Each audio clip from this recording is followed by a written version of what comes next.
Welcome back to the channel, guys, and yeah, I actually got this very video off my girlfriend earlier today. What we figured out is it's a lack of fluid in the steering rack. So in this video, what we're going to be doing is looking at basically finding where that leak's coming from and then fixing the problem as well.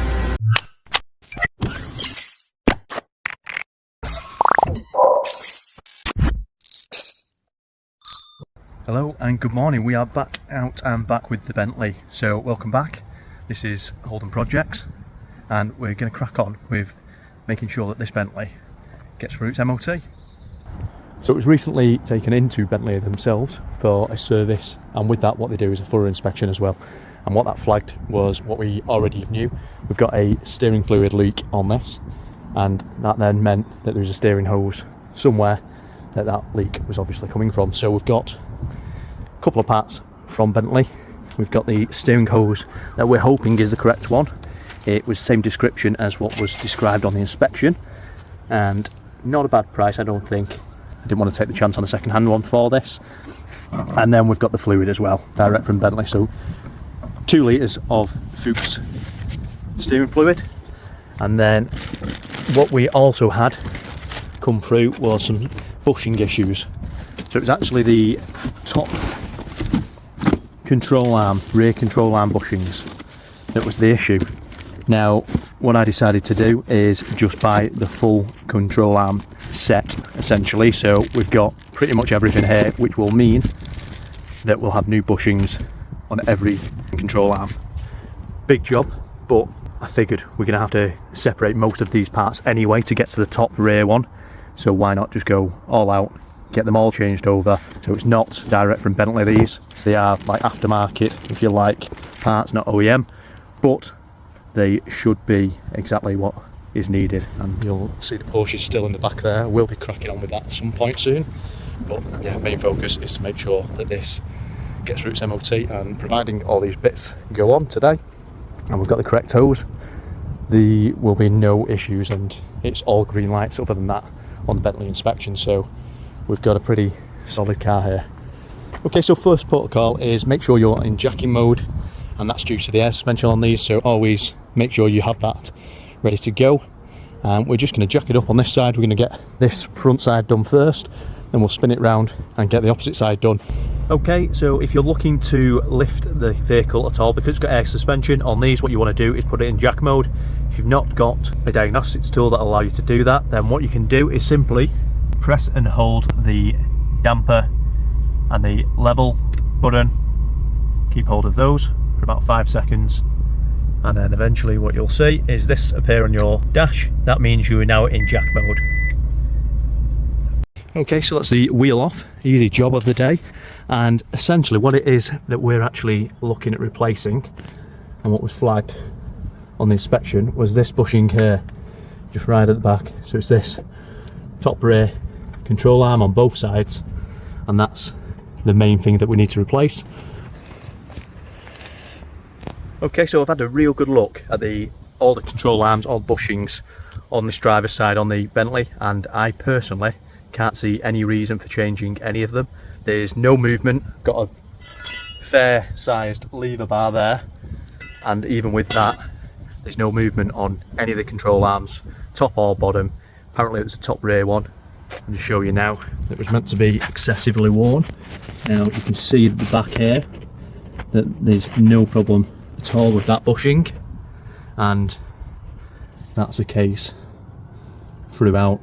So rather than me disturbing any of these and it being a massive job to replace bushings that essentially there doesn't seem to be an issue with whatsoever, I'm going to call it quits there, and we'll look to get this MOT'd somewhere else other than Bentley, because they seem to want us to spend a few £1000s on replacing things that essentially don't need to be replaced.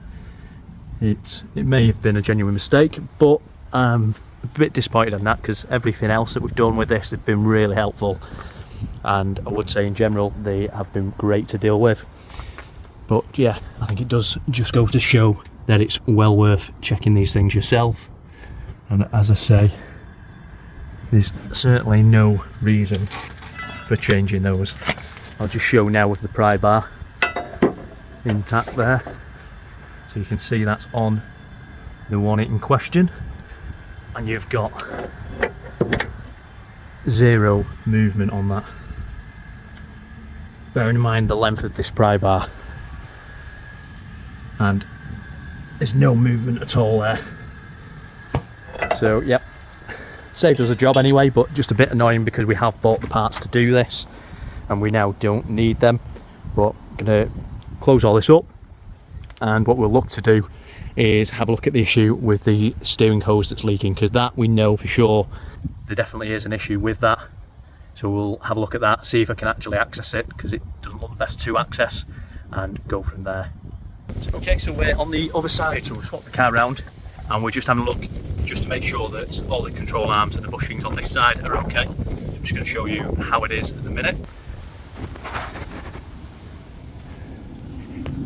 So if you can see it there, we've got top front, looks to be in reasonable condition.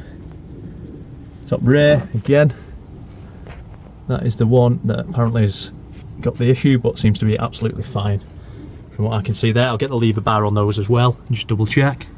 And again, all the bushings down here seem to be absolutely fine.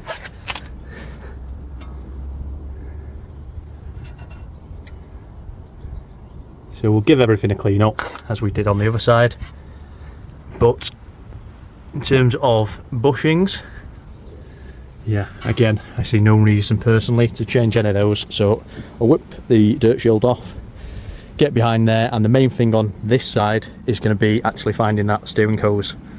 So once I've done that, I'll try and identify which hose it is, make sure I've got the right one to replace it, and see exactly where it's leaking from as well. Hopefully it won't be too difficult to see. There is a fair bit of staining there, which I assume is from the oil, so I'm hoping it's just going to be just behind here, but yeah, let's see. So just for my own sanity and for peace of mind, I wanted to again, as I say, double check on this driver's side that indeed there was no problems with the bushing in the top rear control arm, and yeah, as you can see here, there is clearly no issues, very little movement at all in that, so no reason for changing it. Okay, so actually looking at the steering hose that we've got a leak from, and you can see here really is perished, and you can even see there it's just dripping through. So I'm not sure what section exactly has gone, whether it's further here or whether it's further down and up there, and it's just dripping down and following its way down. But that is the correct part that we have. That is the access to the hardest bit that's going to be. We've got to try and undo it from the nut and then obviously fit the new one.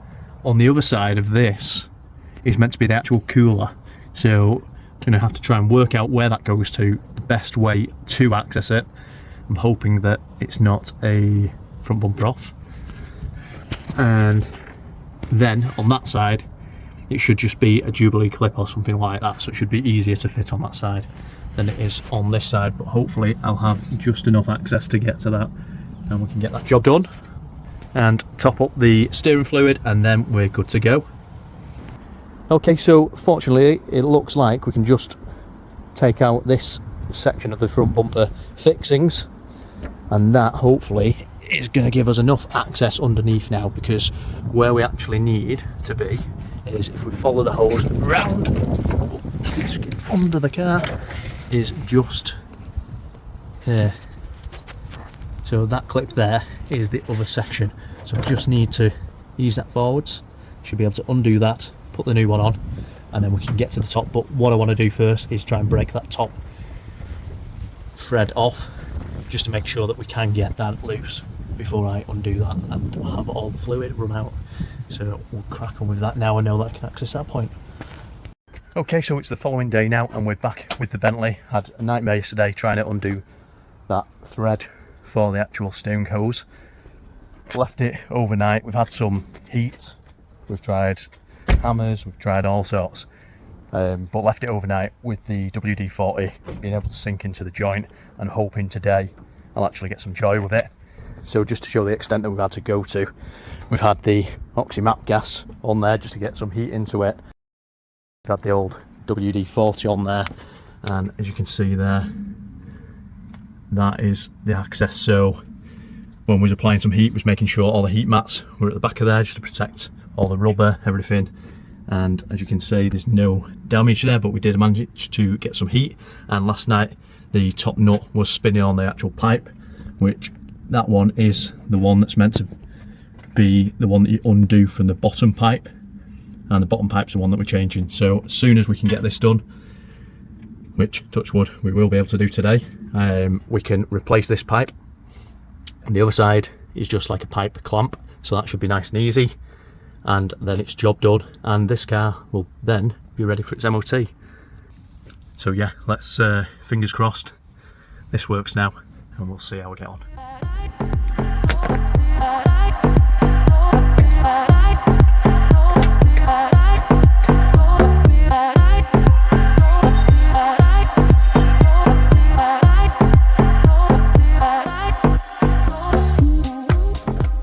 Yes. There we go. Okay, so success. We have managed to do it. So we're going to lose a little bit of oil, we knew that anyway, but what I'll look to do is get this done as quick as possible, and as you can see there, we are now fully free. And what I suspect as well, just going back to Bentley's take on requiring a pair of these, is that they probably would have taken this off to do this job, suspect, rather than putting a second-hand one, or the one that's on the car, back on. That's probably why they was trying to charge for a set of those as well. But yeah, I've managed to do it on a jack stand myself with just a few spanners, a bit of heat, so well happy with that, and saved us a lot of money, and the job is going to be done just as good as it would have been done if it had gone back to Bentley. Okay, so I've undone the clip on the opposite side, really easy on that side, so nothing, no dramas like there is on this side. Just got to try and work out a way to actually pull this out and get the new one in. Obviously getting the old one out is not going to be the end of the world because it's already damaged, but going to need to work out how to get the new one in without damaging that. There is actually a intercooler here, so what I might do is just undo this Jubilee clip, move that hose out the way. That might give me a little bit more space, so I'll do that now.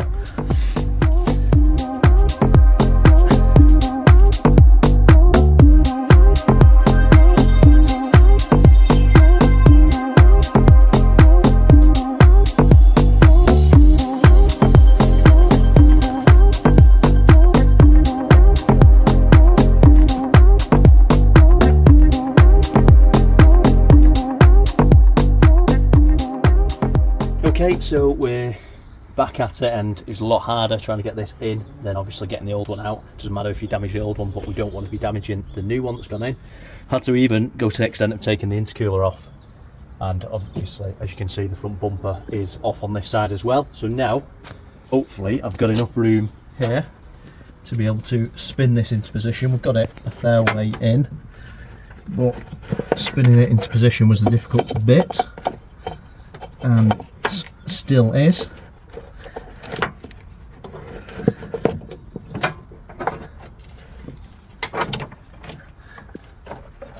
There we go, we're getting there now. And as you can see, because the intercooler would have been here, you'd have no chance of doing that without actually taking the intercooler out, because you just won't be able to twist it round.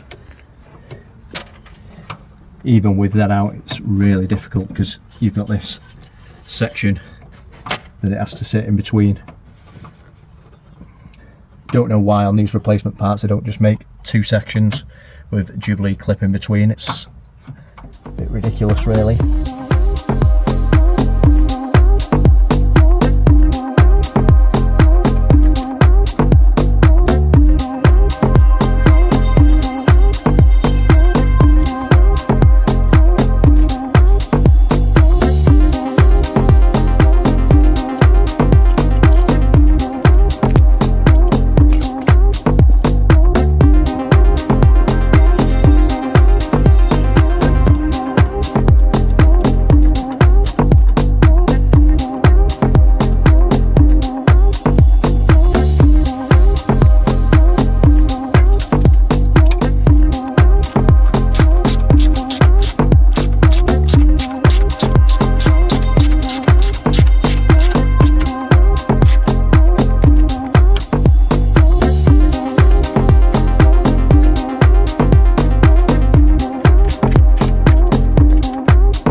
Okay, so on the old hose, what we had was this kind of clip.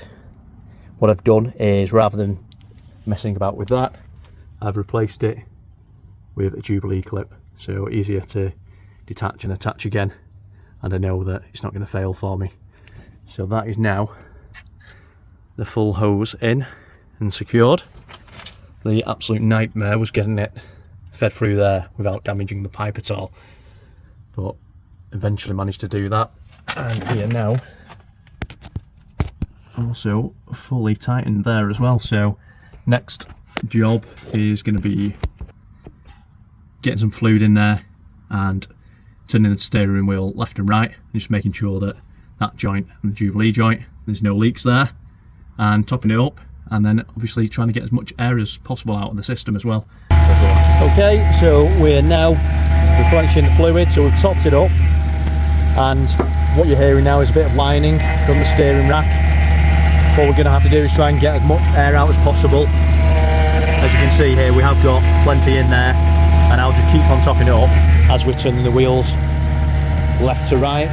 That should be forcing its way through the system, and then we'll no doubt need another top up, and we should hear the noise of the whine start to calm down as well as we go through this process. There's going to be a lot of air in there, so it might take a while to do this.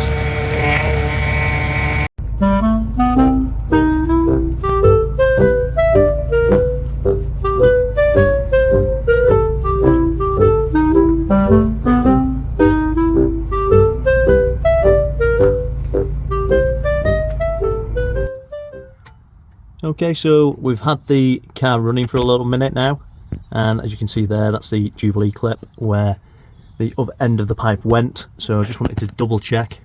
You can clearly see there's been no leaks from that. So what we're going to do is, now that we know that is leak free, because we've also checked the joint here, you can clearly see that that is nice and dry, there's no fluids that drop below there. So what we're going to do is just crack on with trying to bleed it, go through that process of turning the wheel left to right to try and get the air out. Obviously this is a rather long pipe to fill, so there'll be a lot of air in that, unfortunately. Hindsight, I think what I should have done is probably top that up first and then try to connect that bottom hose with that kind of filled, if that makes sense. But hopefully we'll be able to get all the air out and have this running perfectly again. It's just going to take a little bit of time. But yeah, big job, and front end's all now built back up. So it is literally just a case of getting the wheel liner on there and the under tray as well. And now that we've completed all the works, we want to get that car back out of jack mode. So just remembering, guys, to press and hold those two buttons, and then you'll see the signs disappear from your actual dash, and that is job done.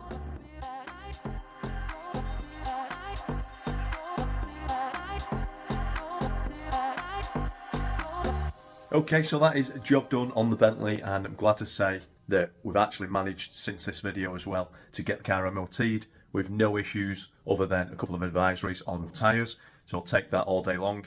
And with us being able to actually complete the repairs ourselves, we've saved a massive chunk of money. So it's gone from being a £4,000 bill to less than £400, so a dramatic saving there. Well worth the time and the efforts that we put into it.